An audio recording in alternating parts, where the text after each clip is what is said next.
चक्रवर्ती तूफान का कई राज्यों में दिखेगा असर, बेहद बारिश के आसार बताए गए।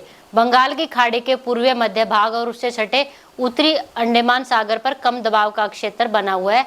इसके पश्चिम उत्तर पश्चिम की ओर बढ़ने और 22 अक्टूबर की सुबह तक एक कम दबाव के क्षेत्र में तब्दील होने और 23 अक्टूबर 2024 तक बंगाल की खाड़ी के पूर्वी मध्य भाग में एक चक्रवर्ती तूफान में तब्दील होने की संभावना है।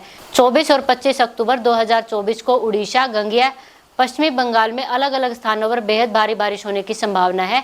भारत मौसम विभाग यानी कि IMD ने इस बात की जानकारी दी है। ऐसे ही किसान साथियों, अब खेती बाड़ी से जुड़ी जानकारी प्राप्त करने के लिए F2D मोबाइल ऐप को डाउनलोड करें। हर प्लेटफॉर्म पर उपलब्ध है। धन्यवाद।